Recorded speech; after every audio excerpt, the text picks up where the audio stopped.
Best wishes and congratulation to my dear friends.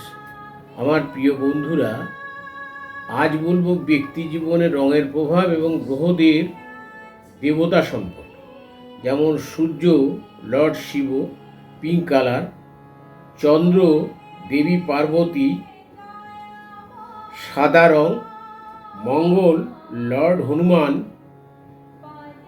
লাল মেটে সিঁদুর; বুধ লর্ড বিষ্ণু, সবুজ রং; বৃহস্পতি লর্ড ব্রহ্ম, ইয়েলো রং, হলুদ রং; শুক্র দেবী লক্ষ্মী, সাদা রং; শনি দেবী দক্ষিণাকালী, নীল রং; রাহু দেবী দুর্গা, বাদামি রং; কেতু লর্ড গণেশ, ধোঁয়াটে রং। সাধারণত লাল রং আমাদের শুভ কাজের এবং সৌভাগ্যের প্রতীক হিসেবে ব্যবহৃত হয়। হলুদ আমাদের চেতনা, জ্ঞান, মানসিক সুখ এর উন্নতির কারক হিসেবে চিহ্নিত। জ্যোতিষে মূল ধারার প্রধান স্থপতি মহর্ষি পরাশর।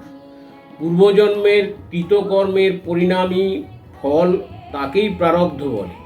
প্রারব্ধ খণ্ডন করতে যেখানে স্বয়ং ব্রহ্মা অর্থের সৃষ্টির দেবতা, পালনকর্তা হলেন বিষ্ণু এবং লয়ের দেবতা হলেন মহাদেব, তারাই ব্যর্থ।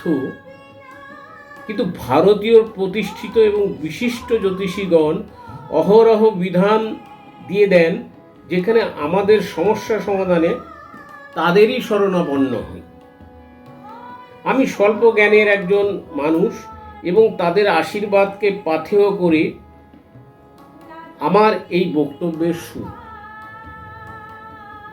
একমাত্র ব্রহ্মই সত্য, জগৎ মিথ্যা। অর্থাৎ আত্মা, যা আমাদের স্থূল দেহের অভ্যন্তরে সূক্ষ্ম দেহে বাস করেন। আমরা চিত্তকে নির্মল করতে পারি, মনকে স্থির করতে পারি। অর্থাৎ এখানে আমি মেডিটেশনের কথা বলছি। জ্যোতিষ চন্দ্র হচ্ছে মনের কারক, তার শক্তি বৃদ্ধির জন্য মুক্তার ব্যবহার। রবি আত্মার কারক গ্রহ, তার শক্তি বৃদ্ধির জন্য চুনির ব্যবহার। এবং বৃহস্পতি জ্ঞান ও বুদ্ধির কারক গ্রহ, তার শক্তি বৃদ্ধির জন্য হলুদ পোকরাজের বিধান দেওয়া হয়।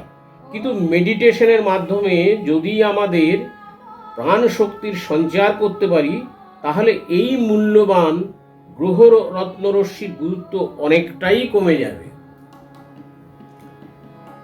অর্থাৎ আমাদের স্থূল দেহের অভ্যন্তরে যে সূক্ষ্ম দেহের অবস্থান, তিনি নিরাকার উপলব্ধিতে যখন আসেন তখনই তিনি ব্রহ্ম। যখন কোনো আকার রূপ নিয়ে উপলব্ধিতে আসেন তখন উনি হয়ে যান ব্রহ্মময়ী। কারণ প্রাণ শক্তির প্রকৃতপক্ষে ব্রহ্মের মুখ্য শক্তি। ঈশ্বরের কাছে যাওয়ার তিনটে পথ: জ্ঞান, ভক্তি ও কর্ম।